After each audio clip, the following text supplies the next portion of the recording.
Welcome friends. आज के इस राजनीति विज्ञान के वीडियो लेक्चर में पुनः आपका स्वागत है। आज हम बीए फर्स्ट ईयर के पॉलिटिकल साइंस पेपर के फर्स्ट यूनिट का अध्ययन करेंगे। फर्स्ट यूनिट में जैसे कि आप जानते हैं, सिलेबस वाले वीडियो को आपने देखा होगा। इस फर्स्ट यूनिट में हमें राजनीति विज्ञान क्या है, इसकी अवधारणा, प्रकृति एवं क्षेत्र का अध्ययन करना है। इसके अलावा शक्ति एवं सत्ता, इस टॉपिक को डिस्कस करना है। वैधता क्या है और राजनीति विज्ञान की अध्ययन पद्धतियों को देखना है। तो हम अपने फर्स्ट वीडियो में आज अपने टॉपिक को राजनीति विज्ञान की अवधारणा के संबंध में चर्चा तक ही सीमित रखेंगे और अन्य वीडियोज़ में हम आगे के टॉपिक को डिस्कस करेंगे। तो आज हम केवल अवधारणा, कंसेप्ट क्या है राजनीति विज्ञान का, राजनीति क्या होता है, फिर राजनीति विज्ञान क्या है, हम इसी सब पर बात करेंगे। तो हम अपने टॉपिक को आगे बढ़ाएं। इसके पहले हम सभी एक लोकतांत्रिक देश में रहते हैं। भारत में चुनाव होते हैं और कुछ ना कुछ बेसिक जानकारी हमें रहता ही है। आप दो वाक्य देख रहे होंगे लिखे हुए अपने इसमें स्लाइड पे सामने कि वहाँ राजनीति हो रही है और राजनीति पढ़ना और राजनीति में पढ़ना। तो कभी कभी हम आपस में ऐसे बातचीत करते हैं कि वहाँ बहुत राजनीति हो रहा है। जब हम इस तरह से बात करते हैं, अर्थात इसमें हम कुछ शिकायत व्यक्त कर रहे हैं, वहाँ पे कुछ ऐसा हो रहा है जो हमें सुविधाजनक नहीं लग रहा है या उसमें कुछ कठिनाई है, तो क्या हो सकता है वहाँ पे? क्या वहाँ पे प्रतिस्पर्धा हो रहा है, युद्ध हो रहा है, या इसके बीच का कुछ स्थिति है? प्रतिस्पर्धा तो हम जानते ही हैं, खेलों में भी प्रतिस्पर्धा होता है और जीवन के सभी क्षेत्रों में हमें प्रतिस्पर्धा देखने को मिलती है। और युद्ध एकदम चरम अवस्था होती है विवाद की। इनके बीच में कहीं जब हम ऐसे कहते हैं कि वहाँ पे राजनीति हो रहा है, तो अक्सर जो हम कहना चाहते हैं या नहीं कहते हैं कि वहाँ पे प्रतिस्पर्धा के मामले में अनुचित साधनों का प्रयोग किया जा रहा है। अर्थात प्रतिस्पर्धा भी जो है उसमें कभी कभी जीतने के लिए हम साधनों के अनुचित प्रयोग की सीमा तक जा सकते हैं या उसको हम देख सकते हैं। तब अक्सर हम राजनीति में हम ऐसे कहते हैं, जब हम राजनीति हो रहा है तो वहाँ पे यही अर्थ है कि वहाँ पे प्रतिस्पर्धा के लिए कोई नियम कानून का ढंग से पालन नहीं हो रहा है और लोग किसी भी हद तक जा सकते हैं। और जैसा कि हम राजनीति की इतिहास पढ़ते हैं, इतिहास हमने पढ़ा है राजनीति में, तो राजनीति में जो है मनुष्य प्रतिस्पर्धा में जीतने के लिए हिंसा का प्रयोग करता रहा है और सभी तरह के साधनों को इसमें लगाया गया है। और एक प्रकार से राजनीति जो है उसकी प्रतिस्पर्धा सबसे जटिल और सबसे कठिन इसलिए हो जाती है क्योंकि वहाँ पे जीवन भी दांव पे लगाते रहे हैं। इतिहास हमारा पूरा इसका उदाहरण है।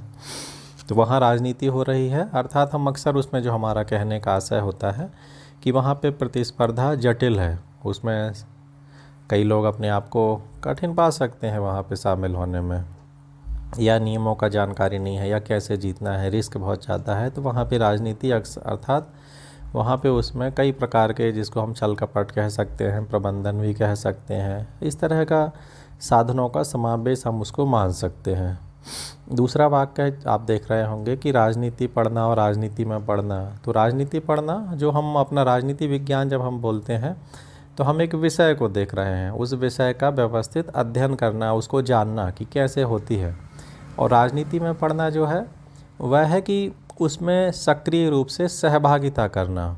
उसमें आप वोटर हो सकते हैं या जनप्रतिनिधि हो सकते हैं। तो वहाँ पे आप राजनीति में हैं और वहाँ पे फिर आपका भूमिका, आप एक भूमिका का निर्वहन करेंगे। तो राजनीति में पढ़ना एकदम अलग हिस्सा है लोकतांत्रिक राजनीति में। जब हम वोट डालते हैं तब भी हम राजनीति में होते हैं, जब सरकार के हिस्से के रूप में हम काम करते हैं तब भी हम राजनीति में होते हैं। तो राजनीति में पढ़ना एक बड़ी घटना है। और महात्मा गांधी इस तरह से बोलते थे कि आप राजनीति में ना भी पढ़ें लेकिन राजनीति आपको समावेशित करती है, अर्थात राजनीतिक निर्णयों का आप पर प्रभाव होगा।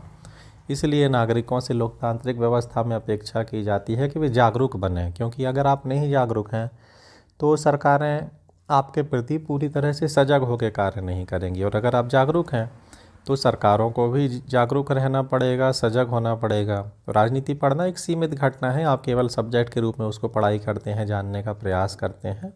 राजनीति में पढ़ना, कई बार राजनीति में पढ़ने का नकारात्मक अर्थ होते हैं, अर्थात आप वही जो इस पहला वाक्य हम कह रहे थे, वहाँ राजनीति हो रही है, हम उस तरह के कठिन परिस्थिति में हो सकते हैं जहाँ पे विभिन्न पक्ष प्रतिस्पर्धा में संलग्न हैं और हमारी स्थिति हमें अपने लिए कठिन लग सकती है। तो राजनीति पढ़ना और राजनीति में पढ़ना और राजनीति हो रही है, आप इन वाक्यों पे चर्चा कीजिएगा। अब हम अपने विषय में, टॉपिक में लौटते हैं। तो हमें जो पढ़ना है कि राजनीति विज्ञान क्या है। तो राजनीति विज्ञान क्या है, यह जब हम प्रश्न देखते हैं तो यह प्रश्न जो है राजनीति क्या है और विज्ञान क्या है, इन दोनों प्रश्नों के अगर हमारे पास उत्तर हैं तो हमारे लिए आसान है जानना कि राजनीति विज्ञान क्या है। तो हम पहले विज्ञान क्या है इस पे बात करते हैं, फिर हम राजनीति पे चलेंगे। तो विज्ञान के संबंध में जो प्रचलित परिभाषाएं होती हैं आप उनको पढ़िएगा, नेट पे आपको मिल जाएगा और पुस्तक में भी। तो विज्ञान को हम दो तरह से परिभाषित कर सकते हैं कि अटल प्राकृतिक नियमों की उपस्थिति वाला विषय विज्ञान है और किसी विषय का व्यवस्थित एवं क्रमबद्ध ज्ञान विज्ञान है। तो अटल प्राकृतिक नियम अर्थात ऐसे नियम हों जो बदले ना, जिनके आधार पे हम, जिस तरह से आप 10th तक अपना प्रैक्टिकल फाइल बनाते थे तो अवलोकन करते हैं, निष्कर्ष निकालते हैं, एक मेथड है, उस तरह से वहाँ पे उसमें कुछ हमारे पास नियम और सिद्धांत होते हैं। तो अगर हम अटल प्राकृतिक नियमों वाली परिभाषा को मानते हैं तो फिर हमें बहुत सारे सामाजिक विज्ञानों को बाहर करना पड़ सकता है कि वो तो विज्ञान नहीं है, प्राकृतिक विज्ञान की श्रेणी में नहीं आते हैं। लेकिन विज्ञान के क्रमिक विकास को भी हम देखें तो हम पाते हैं कि वहाँ पे नए आविष्कार आते हैं, नई जानकारियाँ आती हैं, तो पुराने सिद्धांत और व्याख्याओं में परिवर्तन होता है। अर्थात एकदम अपरिवर्तनीय नियम वहाँ भी नहीं है, वहाँ भी निरंतर शोध हो रहा है, नई जानकारी आती हैं। तो हम विज्ञान को, जो हमारे नीचे दूसरी परिभाषा आप देख रहे होंगे, उस रूप में, प्रचलित परिभाषा के रूप में हम ज़्यादा उपयोग करते हैं। तो किसी भी विषय के व्यवस्थित एवं क्रमबद्ध ज्ञान को हम विज्ञान कह रहे हैं। इन्हीं अर्थों में हमारे सभी सामाजिक विज्ञान आते हैं, राजनीति विज्ञान भी इसी श्रेणी में आता है। फिर प्राकृतिक विज्ञान, सामाजिक विज्ञान का जो हम एक भेद करते हैं, तो सामाजिक विज्ञान में समाजशास्त्र, इतिहास, राजनीति विज्ञान, इस तरह से कई अन्य विषय आते हैं। और प्राकृतिक विज्ञान में हम पाते हैं कि वहाँ पे नियम और उनका क्रियान्वयन हम उसको ज़्यादा वस्तुनिष्ठ ढंग से देख सकते हैं, निष्पक्ष ढंग से, जबकि सामाजिक विज्ञानों में हम सदैव सभी व्याख्याओं में किसी न किसी प्रकार से शामिल होते हैं। इसलिए सामाजिक विज्ञानों में और प्राकृतिक विज्ञानों में वस्तुनिष्ठता का एक जटिलता तो हमेशा ही रहेगा। प्राकृतिक विज्ञानों में आप निष्पक्ष हो सकते हैं, सामाजिक विज्ञानों में समाज से जुड़े हुए, राजनीति से जुड़े हुए प्रश्न में हम स्वयं कुछ हिस्सा होते हैं, तो वो हमारी सोच को प्रभावित करता है। इसलिए केवल विषय के व्यवस्थित ज्ञान के रूप में हम विज्ञान को परिभाषित करते हैं और इसीलिए हम अपने विषय को राजनीति विज्ञान, क्योंकि हमारा प्रयास है कि राजनीति को समझना जाए, उसको जाना जाए। अब राजनीति क्या है, सबसे पहले तो हम इसी पे चलते हैं, उसके बाद राजनीति विज्ञान पे। तो राजनीति को जो है सत्ता के लिए संघर्ष के रूप में हम परिभाषित करते हैं कि राजनीति क्या है, अर्थात राज्य और सरकार इसमें शामिल है। राज्य अमूर्त है, हम सरकार को देखते हैं, सरकार का अर्थ सत्ता। तो सत्ता के लिए संघर्ष, सरकार बनाने के लिए संघर्ष, राजा बनने के लिए संघर्ष, यही राजनीति है। अब सत्ता क्यों चाहते हैं, कुर्सी क्यों चाहते हैं इंसान? क्योंकि सत्ता और कुर्सी आदेश देने की शक्ति वाला पद है। वहाँ पे आपको किसी की बात नहीं मानना है, आपको दूसरों को आदेश देना है, दूसरे आपके आदेश का पालन करेंगे, नहीं करते हैं तो आप दंडित कर सकते हैं। इसलिए जो है, जो सत्ता के लिए संघर्ष है, उसमें सत्ता प्राप्ति के लिए इतना तीव्र संघर्ष पाया जाता है। और सत्ता हमारा राज्य, सरकार, राजतंत्र, वर्तमान में हम लोकतांत्रिक व्यवस्था में हैं। अब प्रश्न उठता है कि सत्ता संघर्ष क्यों है? राजनीति तो सत्ता के लिए संघर्ष हो गया, लेकिन सत्ता के लिए संघर्ष होता क्यों है? क्यों झगड़ते हैं लोग? क्यों प्रतिस्पर्धा है और अनुचित स्तर तक प्रतिस्पर्धा चली जाती है? ये प्रश्न उठता है। तो हम इसमें यह देखते हैं कि मनुष्य जो है, हम इस वाक्य को आप देख रहे होंगे कि प्रत्येक मनुष्य स्वहित की पूर्ति चाहता है और हित प्राप्ति के लिए शक्ति की आवश्यकता है और शक्ति सत्ता में है, इसलिए सत्ता के लिए संघर्ष है। अब हमारा कुछ मतभेद हो सकता है कि प्रत्येक व्यक्ति, हमने जैसे प्रत्येक व्यक्ति लिख दिया है, प्रत्येक मनुष्य, तो प्रत्येक व्यक्ति क्या स्वहित चाहता है। तो हम यहाँ पे स्वहित को भी थोड़ा सा देखें कि अपना हित जब हम बोलते हैं तो अपना हित में हम किस तरह की परिभाषा शामिल करते हैं। मान लीजिए एक स्थान पे कहीं भूकंप आ जाता है तो एक व्यक्ति अपनी जान बचा के भाग सकता है कि सुरक्षित जगह चला जाए। एक व्यक्ति जो है अपने आसपास के लोगों को बचाने का प्रयास कर सकता है कि पहले उनमें से जो भी जिनको ज़्यादा सुरक्षित निकाला जा सकता है उनको निकाला जाए, और उसी क्रम में हो सकता है वो कई बार ना भी निकल पाए। कई बार आपने देखा होगा कि लोग मदद करते हुए अपनी जान को नहीं बचा पाते हैं या बड़ी कठिनाई में डाल देते हैं, लेकिन लोग फिर भी सहायता के स्वभाव को रखते हैं और उन्हीं को हम महापुरुष और अच्छे व्यक्ति मानते हैं। समाज के लिए हमेशा ऐसे व्यक्तियों की आवश्यकता होती है। तो स्वहित में एक व्यक्ति, हम स्व के संबंध में, अपने के संबंध में हम किस सीमा तक विस्तारित हो सकते हैं, अर्थात महापुरुष हम उनको कह रहे हैं जिन्होंने स्वहित के रूप में अपनी परिभाषा को उदार किया है। वो अपने और अपने परिवार तक सीमित नहीं है, अपने समाज तक, उन्होंने देश तक, पूरी मानवता तक अपने हित को परिभाषित कर लिया है। अर्थात वो अपने हित, जब हम बात करते हैं हम अपने हित की बात कर रहे हैं, अर्थात हम और हमारा परिवार, सामान्य रूप में यही होता है। लेकिन महापुरुष जिन्होंने अपने हित में, जब अपना हित जैसा उनका कुछ रहा नहीं, उन्होंने समस्त संसार को, समस्त देश को, समस्त समाज को परिवार मान लिया, तो इनमें भी टकराव हो सकता है। एक व्यक्ति अपना हित चाह सकता है और एक व्यक्ति एक समाज का हित चाह सकता है, तो उनमें टकराव हो सकता है। तो चोर और पुलिस का जो संघर्ष हम एक प्रकार से देख सकते हैं वो इसी तरह से है कि चोर एक सीमित हित चाहता है अपने कुछ व्यक्तियों का, कुछ परिवार का, जबकि पुलिस जो है वहाँ पे वह समाज के व्यापक हित में कार्य कर रही है। तो स्वहित की परिभाषा के संबंध में आप थोड़ा सा जानेंगे। हम श्रेष्ठ उनको कहते हैं जिनका स्व बहुत विशाल है, विस्तृत है, उसमें सभी शामिल हैं, और संकीर्ण व्यक्ति या आम व्यक्ति जिनमें स्व का अर्थ अपना जीवन और उनके परिवार का जीवन। और तो यहाँ पे प्रत्येक व्यक्ति स्वहित की पूर्ति चाहता है, अर्थात मनुष्य स्वहित को प्राप्त करना चाहते हैं। स्वहित को लेकर टकराव है तो है, और हित प्राप्ति के लिए, अपना हित करना है तो उसके लिए शक्ति की आवश्यकता पड़ेगी, और शक्ति जो है वो सत्ता में है, इसीलिए सत्ता के लिए संघर्ष होता है। सत्ता ही शक्ति है। अब थोड़ा और आगे बढ़ते हैं तो आप देख रहे होंगे कि इसमें पूर्ण सहमति और एरो के निशान है, राजनीति लिखा हुआ है, पूर्ण सहमति और पूर्ण असहमति। मनुष्य, दो मनुष्य, कम से कम अगर दो मनुष्य हैं तो उससे ज़्यादा समूह हो सकते हैं, तो विचारों के स्तर पे मनुष्य में या तो पूर्ण सहमति हो सकती है या एक चरम स्थिति है, दोनों व्यक्ति पूरी तरह से सहमत हैं विचारों के मामले में, और दोनों व्यक्ति पूर्ण असहमत हैं।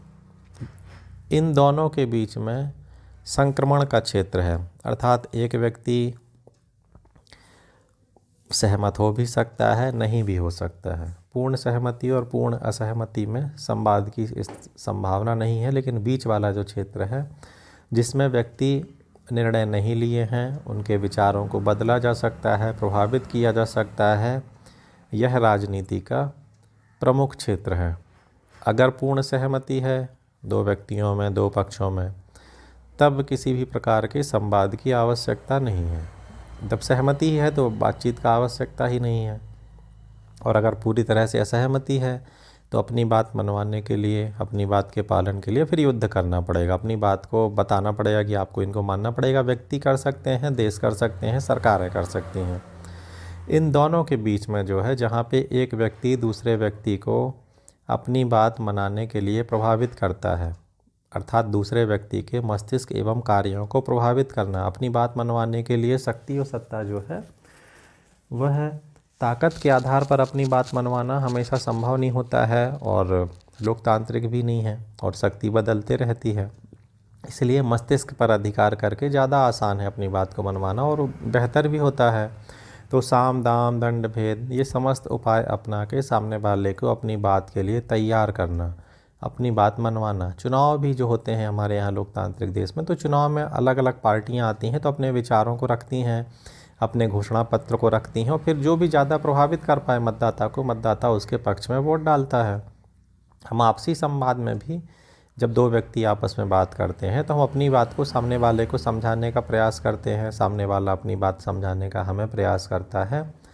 जो भी दूसरे को समझा ले उसकी बात को मान लिया जाएगा। तो यहाँ पे सामने वाले को, मस्तिष्क को प्रभावित करना अपनी बात मनवाने के लिए, यह भी राजनीति का ही हिस्सा है। और इस तरह से हम सभी जब बात करते हैं तो कुछ ना कुछ अर्थों में हम राजनीतिक हो रहे हैं, अर्थात राजनीति कर रहे हैं, अपनी बात सामने वाले को मनवाना चाहते हैं, बात करना चाहते हैं।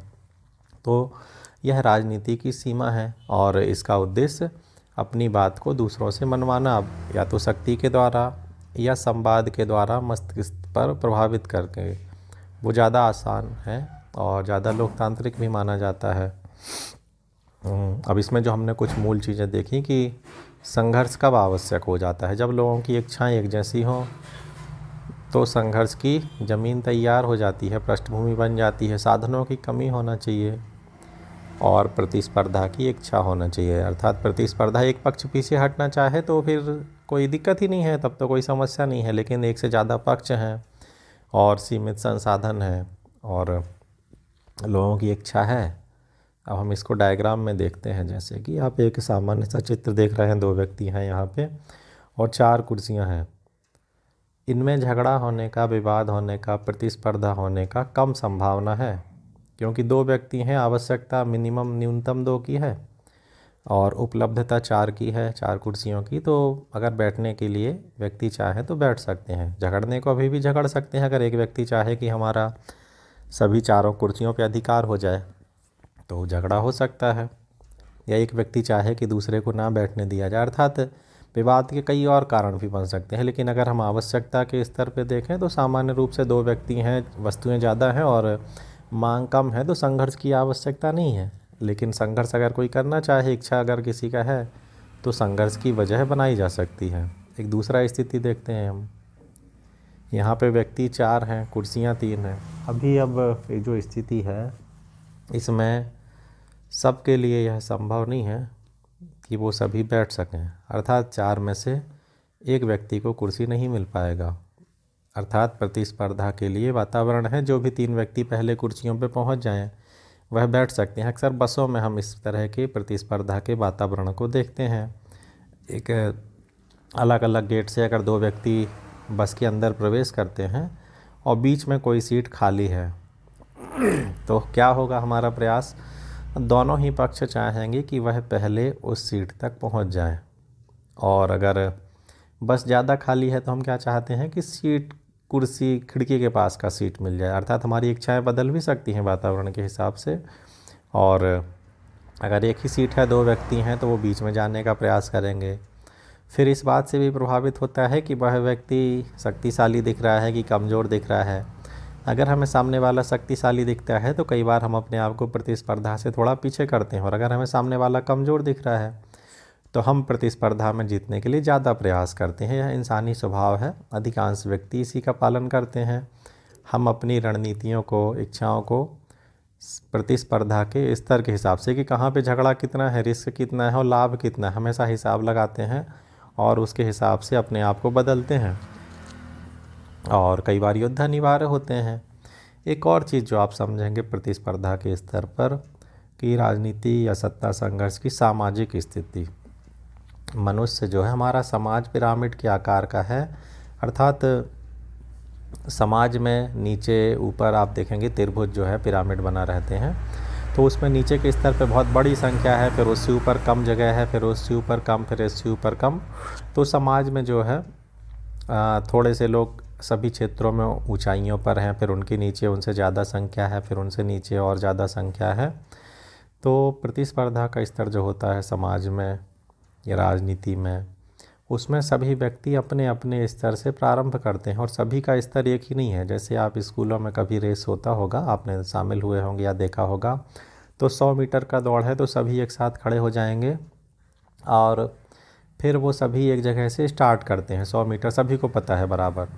लेकिन समाज में और राजनीति में जो प्रतिस्पर्धाएं होती हैं उसमें व्यक्ति अलग अलग सामाजिक, आर्थिक, सांस्कृतिक पृष्ठभूमि से आते हैं और वहाँ से वह उस प्रतिस्पर्धा का हिस्सा बनते हैं। तो वो दूरी जो है वह सभी के लिए बराबर नहीं होती है। अर्थात किसी को 1500 मीटर दौड़ना है, किसी को 100 मीटर, किसी को 500 मीटर। अर्थात सभी के लिए अलग अलग इस स्तर से प्रतिस्पर्धा को तय करना है। इसीलिए समाज उन व्यक्तियों की उपलब्धि को बड़ा मानता है जो बहुत दूर से आए होते हैं, बहुत नीचे से आए हैं, उनकी तुलना में जो सत्ता के पास ही थे, जिनको कम संघर्ष करने की आवश्यकता थी। और इसी को हम कई बार राजनीति में जो हम देखते हैं कि राजनेताओं के पुत्र या पुत्रियां जो हैं उनको राजनीतिक टिकट मिलने में अन्य की तुलना में शुरुआत में कहीं ना कहीं कम प्रतिस्पर्धा का सामना हो सकता है। थोड़ा सा उनके प्रति मतदाता भी उदार हो सकता है और पार्टी के अंदर की प्रतिस्पर्धा में भी उनको कुछ लाभ हो सकता है, लेकिन अंततः तो मतदाता को ही तय करना है। ये चीज़ लेकिन केवल राजनीति में नहीं है, ये सभी क्षेत्रों में काम करती है। एक व्यवसायी जो है वो चाहेगा कि उसका पुत्र पुत्री जो है उसके व्यवसाय को संभाले। सभी क्षेत्रों में जो पेरेंट्स होते हैं वह चाहते हैं कि उन्होंने प्रतिस्पर्धा की है, संघर्ष की है, तो उसका लाभ उनके आने वाली पीढ़ी को मिले। यह मानवीय स्वभाव है। तो हम इसको देखते हैं। अब हम सत्ता के संघर्ष के स्वरूप को वैसे बात करें तो संघर्ष सभी में पाया जाता है। सामाजिक स्तरों पे राजनीति तो यह संघर्ष जो है पुरुषों में हो सकता है, महिलाओं में हो सकता है, समूह में हो सकता है। हम सभी जगह प्रतिस्पर्धा करते हैं। राजनीति उसी का एक विस्तृत स्वरूप है। सत्ता के लिए जब औपचारिक हो जाता है तो हम उसको आसानी से देख पाते हैं, लेकिन संघर्ष तो सभी जगह होता है।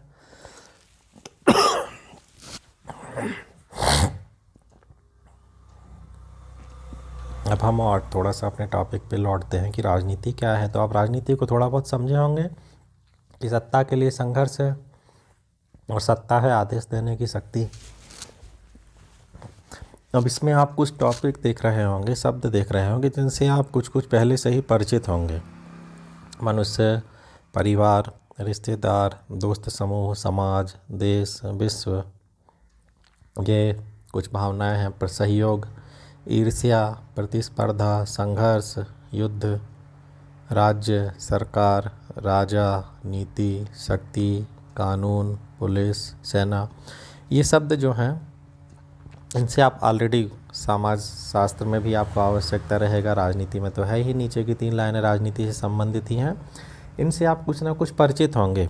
हम जो भी राजनीति या सरकार के संबंध में पढ़ेंगे, देशों के संबंध में, आप इसको जानेंगे, समझेंगे कि व्यक्ति भी वैसा ही व्यवहार करते हैं। व्यक्तियों में प्रतिस्पर्धा पाई जाती है, सहयोग पाया जाता है, गुटबाजी पाई जाती है, ईर्ष्या होती है, युद्ध होता है। यही सब राजनीति में होता है। वहाँ संगठित रूप में हमें दिखता है कि व्यापक रूप में दिखता है। तो इन सब शब्दों को आप जानेंगे, हमारे राजनीति विज्ञान का मूल है। अब आप एक फ़ोटो देख रहे होंगे, अरस्तु का फ़ोटो है, और आप अरस्तु के संबंध में जानने का और ज़्यादा प्रयास कीजिएगा। यह राजनीति विज्ञान या प्राणी विज्ञान के जनक मानते हैं हम अरस्तु को। अरस्तु का एक वाक्य जो प्रसिद्ध है कि मनुष्य एक सामाजिक प्राणी है, जो समाज के बाहर है वह देवता है या पशु है। पशु को हम सामान्य रूप में जानते ही हैं। देवता जो है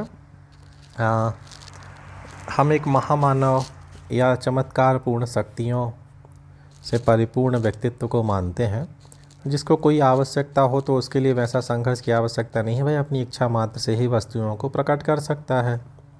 तो अरस्तु बोलता है कि इसमें वाक्य जो अरस्तु का है कि मनुष्य एक सामाजिक प्राणी है। सामाजिक प्राणी अर्थात एक समूह बना लेने की प्रवृत्ति मनुष्य में पाई जाती है। यह प्रवृत्ति आप कई अन्य जीव जंतुओं में देखते होंगे। चींटियों को आपने देखा होगा समूह में, हाथियों के आपने झुंड देखे होंगे, कई अन्य जीव जंतुओं को। आपने कुछ ऐसे जीव जंतु भी देखे होंगे जो बिना समूह के ही कार्य करते हैं, एकल ही रहते हैं वो।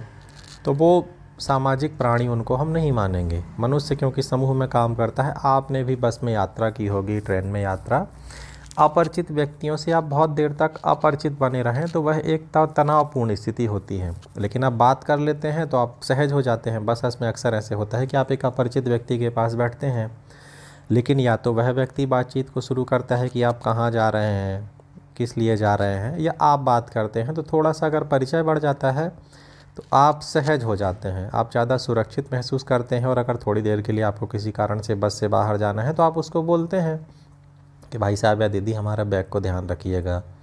यह होता है अक्सर, और कई बार इसमें ठगी का घटनाएं भी हो जाता है अपरिचित स्थानों पर।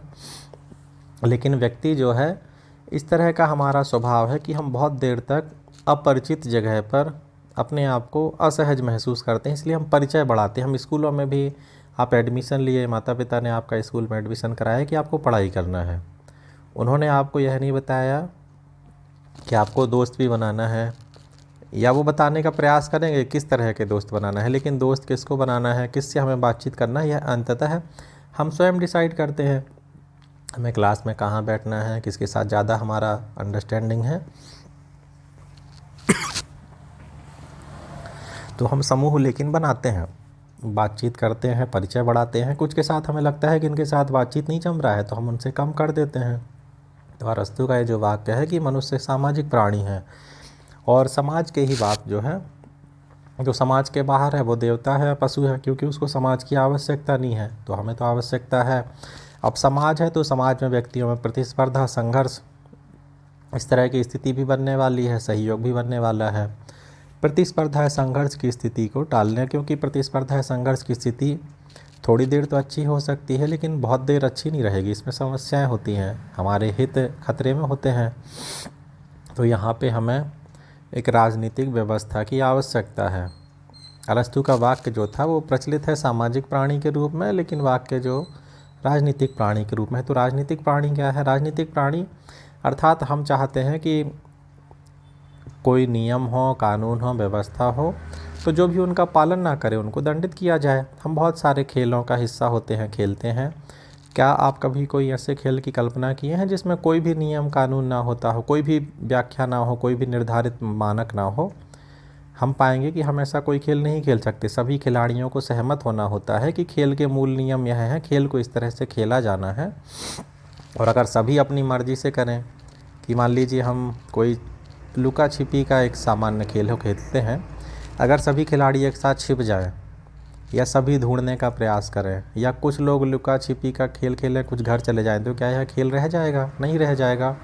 अर्थात कुछ नियम कानूनों की आवश्यकता है, सभी उसका पालन करें। फिर जो उसका पालन नहीं करता है तो हम उनको दंडित देना चाहते हैं, व्यवस्था ताकि बनी रहे। तो राजनीतिक प्राणी अर्थात एक राजनीतिक व्यवस्था हो, वहाँ पे नियम कानून जो भी निर्धारित किए गए हैं उनका सभी पालन करें, और जो पालन ना करे उनको दंड दिया जाए, ताकि अन्य व्यक्ति उस व्यवस्था को जोड़ के बनाए रख सकें। अन्यथा अगर दंड की व्यवस्था नहीं है तो सभी व्यक्ति मनमर्जी से अपनी चले जाएंगे, तो व्यवस्था काम ही नहीं करेगी। तो सामाजिक चेतना तो आप समझे, हमने जो बात किया कि आप मनुष्य के अलावा कई अन्य जीव जंतुओं को देख सकते हैं, मधुमक्खियों को आप देख सकते हैं, कई अन्य जीव जंतुओं को समूह के रूप में कार्य करते हैं। राजनीतिक चेतना जो है, समूह में हम चाहते हैं कि कुछ नियम कानून हो, अन्यथा व्यवस्था नहीं बनी रह पाएगी। फिर नियम के उल्लंघन पे दंड की व्यवस्था हो, सभी प्रकार से। जैसे कि क्लास में भी हमने देखा होगा कि टीचर नहीं रहता है तो कैप्टन को कर देते हैं। कैप्टन का जिम्मेदारी है क्लास में शांति व्यवस्था बनी रहे, और अगर कोई डिस्टर्ब करता है तो उसकी जानकारी दे। आप कभी ऐसी कल्पना करें कि क्लास में सभी को कैप्टन बना दिया जाए। अगर सभी कैप्टन हो जाते हैं तो क्लास क्या बेहतर हो जाएगी? आप पाएंगे कि सभी को कैप्टन बनाने से स्थिति बेहतर नहीं होगी, फिर बराबर हो जाएगी। सभी छात्र थे, अब कोई किसी को बोल नहीं सकता है, कोई किसी को रोक नहीं सकता है, तो अनुशासन व्यवस्था टीचर के जाते ही बिगड़ जाएगी। लेकिन जब किसी एक को कैप्टन बनाया या दो को भूमिका दी, छात्रों के लिए अलग, छात्राओं के लिए अलग, तो उस समूह में कुछ व्यक्तियों का जिम्मेदारी आ गया, और व्यक्तियों को पता है कि अब ये हमारे लिए देखेंगे, मॉनिटरिंग करेंगे। तो नियम अगर टूटता है तो उसमें जानकारी जा पाएगी, और फिर वहाँ पे संबंधित टीचर देखेगा कि हाँ किस तरह का छात्र छात्रा का दोष है, तो क्या किया जाना चाहिए। तो नियम कानूनों के उल्लंघन के लिए दंड की व्यवस्था आवश्यक है। फिर वो दंड के लिए सख्ती, जो सख्ती वाली बात आती है, जब विवाद होता है, कभी दो पक्षों को आपने विवादग्रस्त देखा होगा, तो वो व्यक्ति उन दो पक्षों में शांति करा सकता है या दूर करा सकता है जो उन दोनों पक्षों से शक्तिशाली हो।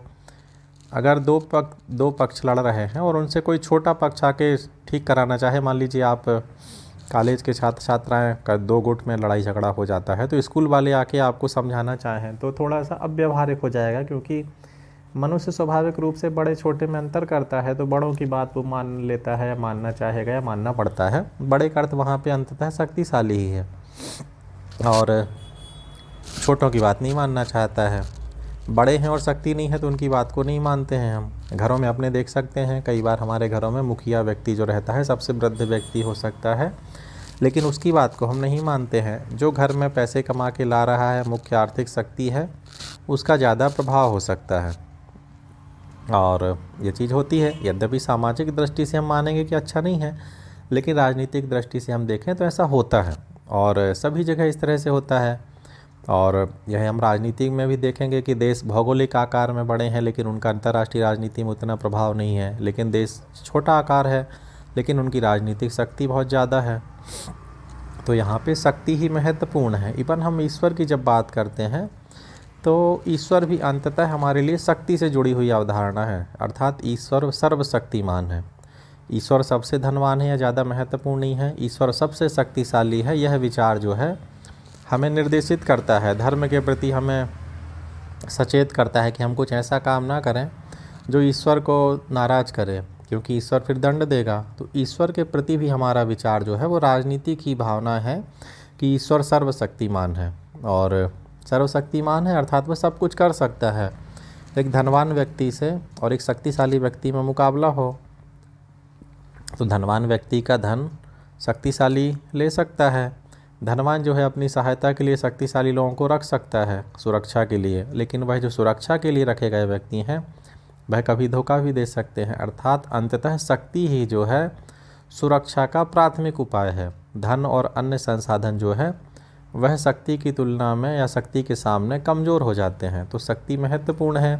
हमारा ईश्वर और धर्म यह भी शक्ति से जुड़ी हुई अवधारणा ही है, और इस अर्थ में जब हम थोड़ा गहरा विचार करेंगे तो हम पाएंगे कि वहाँ भी एक राजनीतिक विचार विद्यमान है व्यक्तियों के मस्तिष्क को प्रभावित करने का, कि आप ईश्वर की बात मानेंगे तो आपको यह लाभ होगा, और नहीं मानेंगे तो आपको दंड मिलेगा। तो लाभ और हानि, दंड और पुरस्कार, यह विचार जो है वह राजनीति में भी विद्यमान है, धर्म में भी एक बड़े हिस्से में विद्यमान है, और उन अर्थों में हम उसको उस सीमा तक राजनीतिक मान सकते हैं।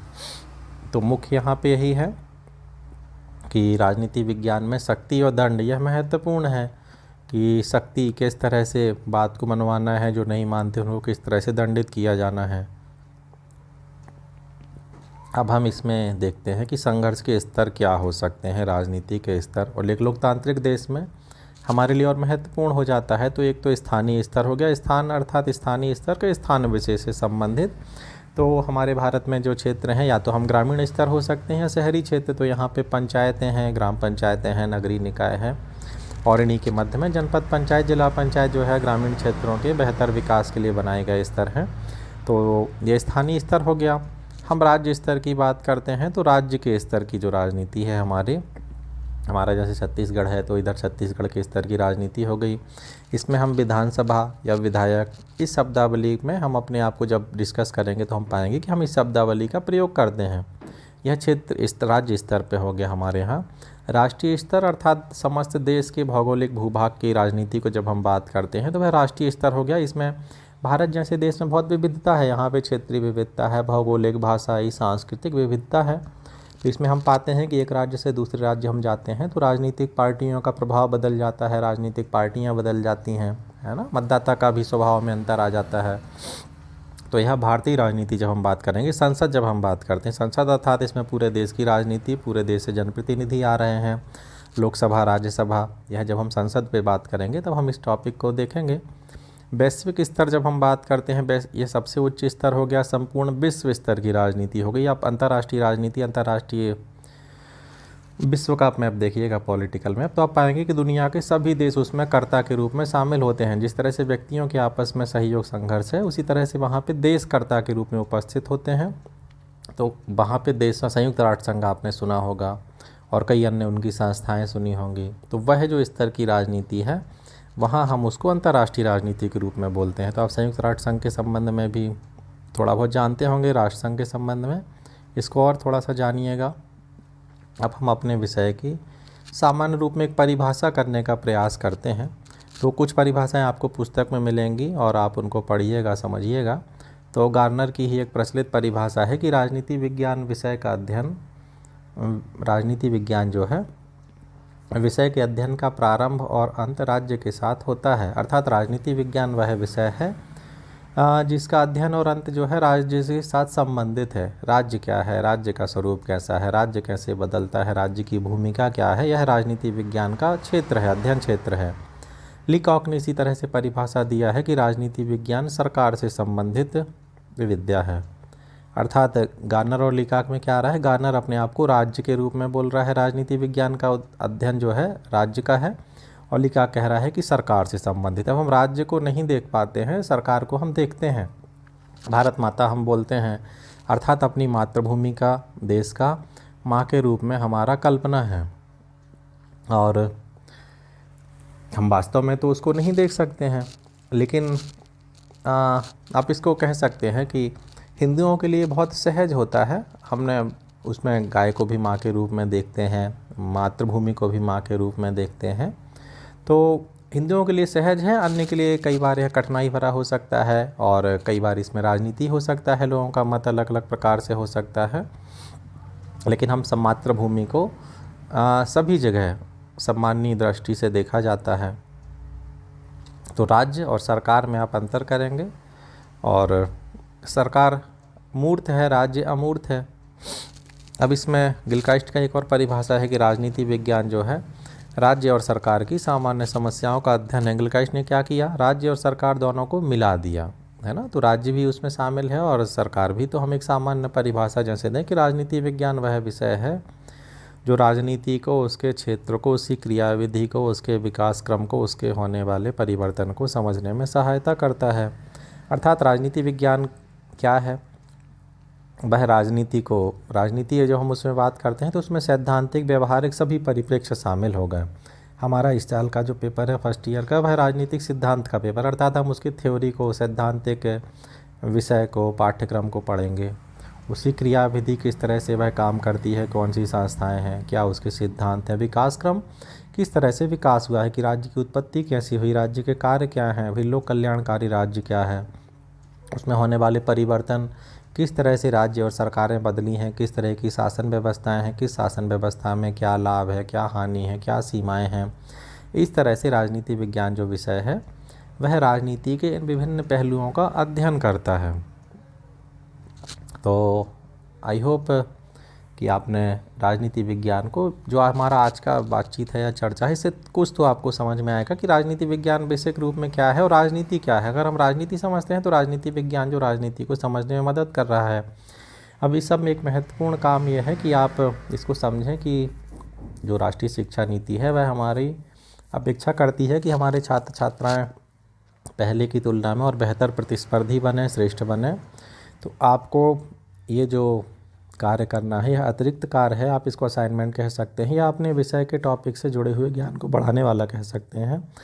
तो आपको सबसे तो पहले क्या करना है कि आपको मोबाइल में आपको मिल जाएगा, नेट आपका चालू रहेगा, डाटा रहेगा आपके फ़ोन में। तो आप भारत का, विश्व का, अपने ज़िले का, राज्य का, आपको राजनीतिक प्राकृतिक मानचित्र देखना है। मानचित्र से अगर आपको मानचित्र क्लियर है तो आप समझ पाएंगे, जब भी हम बात करेंगे अंतर्राष्ट्रीय राजनीति, राष्ट्रीय राजनीति, क्षेत्रीय राजनीति, तो अगर आपको भौगोलिक स्थितियों का ज्ञान है, अर्थात किसका लोकेशन कहाँ पे है, तो आपके लिए समझना आसान होगा और बहुत सारी बातें उससे आसान होंगी। तो आपको इसके लिए थोड़ा प्रैक्टिस करना पड़ेगा, आपको मानचित्र को बार बार देखना होगा, और एक बार आप देखने लगेंगे तो आपको उपयोगिता समझ में आएगी कि फिर आपको बहुत कुछ याद करने की आवश्यकता नहीं है, समझ लिया आपको पता रहेगा।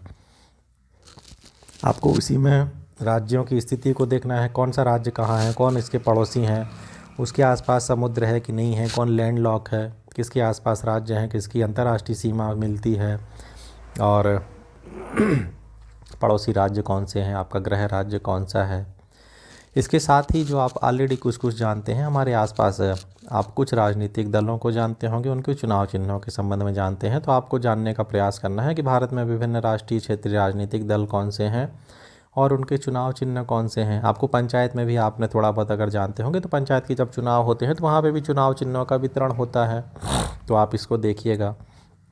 और आप अपने आसपास कौन कौन से सरकारी विभागों को जानते हैं। सरकारी विभाग अर्थात वह राज्य से शासन के प्रशासन से संबंधित है, तो आप किस किस को जानते हैं और कौन कौन से विभाग हैं, यह जानकारी भी आपको लेना है।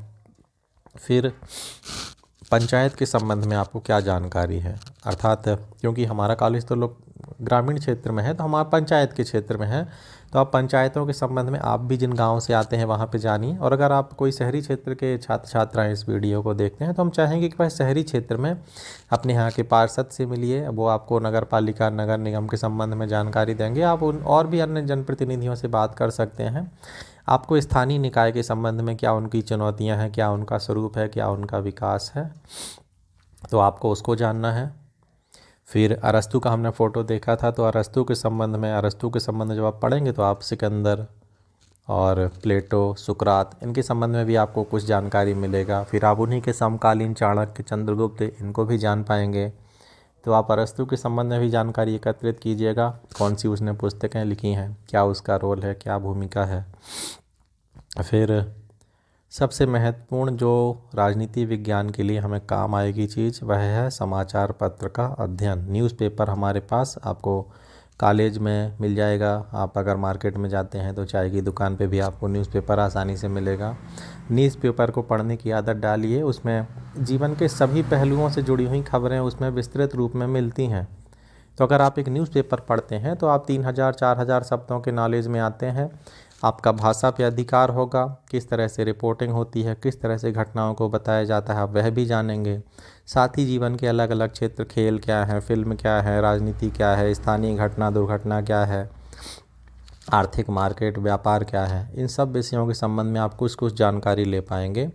तो आप प्रारंभ में इसको पढ़ना स्टार्ट करिए, फिर आप अपने आप को राजनीति के विज्ञान के क्षेत्र में, हमें राजनीतिक जो खबरें हैं उनसे ज़्यादा उपयोगिता रहेगा, तो राजनीतिक जो घटनाक्रम है राज्यों का, सरकारों का, अंतर्राष्ट्रीय घटनाक्रम और संपादकीय पेज, फिर आप इनको पढ़ने का धीरे धीरे विस्तार कीजिएगा। तो आपको समाचार पत्र पढ़ना है, 2 या 3 पेपर आप कोशिश करिए। आपको मोबाइल में भी न्यूज़पेपर मिल जाएंगे, तो आपको इनको पढ़ना है। तो इतना कार्य आपको करना ही है, और फिर हम आगे के वीडियो में आगे का टॉपिक हम लोग देखेंगे। आशा है कि आप इस वीडियो से कुछ लाभ आपको मिलेगा, आप जानकारी आपका बढ़ेगा, और फिर हम आगे के टॉपिक में और बात करेंगे। आज के इस वीडियो को देखने के लिए आपका धन्यवाद। Thank you.